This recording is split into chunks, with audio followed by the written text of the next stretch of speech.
करवा चौथ व्रत कथा। कार्तिक मास की कृष्ण पक्ष की चतुर्थी को करवा चौथ का व्रत किया जाता है। यह स्त्रियों का मुख्य त्योहार है। सुहागिन स्त्रियां अपने पति की दीर्घायु के लिए यह व्रत करती हैं। विधान: एक पट्टे पर जल से भरा लोटा एक करबे में गेहूं भरकर रखते हैं। दीवार पर या कागज पर चंद्रमा, उसके नीचे शिव तथा कार्तिकेय की चित्रावली बनाकर पूजा की जाती है। इस दिन निर्जल व्रत किया जाता है। चंद्रमा को देखकर अर्घ्य देते हैं, फिर भोजन करते हैं। करवा चौथ की व्रत कथा।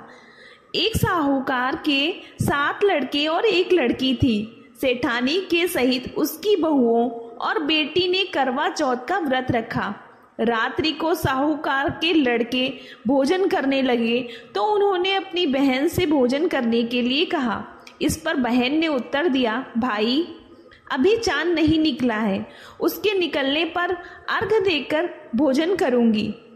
बहन की बात सुनकर भाइयों ने क्या काम किया कि नगर से बाहर जाकर अग्नि जला दी और छलनी ले जाकर उसमें से प्रकाश दिखाते हुए उन्होंने बहन से कहा, बहन चांद निकल आया है, अर्घ्य देकर भोजन जीम लो। यह सुन उसने अपनी भाभियों से कहा कि आओ तुम भी चंद्रमा को अर्घ्य दे लो, परंतु वे इस कांड को जानती थीं। उन्होंने कहा, बहन जी अभी चांद नहीं निकला, तेरे भाई तेरे से धोखा करते हुए अग्नि का प्रकाश छलनी से दिखा रहे हैं। भाभियों की बात सुनकर भी उसने कुछ ध्यान नहीं दिया और भाइयों द्वारा दिखाए प्रकाश को ही अर्घ्य देकर भोजन कर लिया।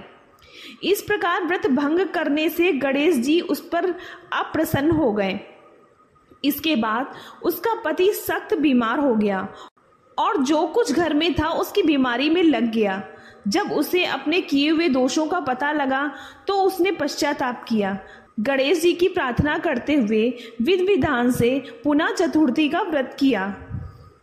श्रद्धा अनुसार सब आदर करते हुए सबसे आशीर्वाद ग्रहण करने में ही मन को लगा दिया। इस प्रकार उसके श्रद्धा भक्ति सहित कर्म को देखकर भगवान गणेश जी उस पर प्रसन्न हो गए और उसके पति को जीवन दान देकर उसे आरोग्य करने के पश्चात धन संपत्ति से युक्त कर दिया। इस प्रकार जो कोई छल कपट को त्याग कर श्रद्धा भक्ति से चतुर्थी का व्रत करेंगे वे सब प्रकार के सुखी होते हुए कलेशों से मुक्त हो जाएंगे। Thank you.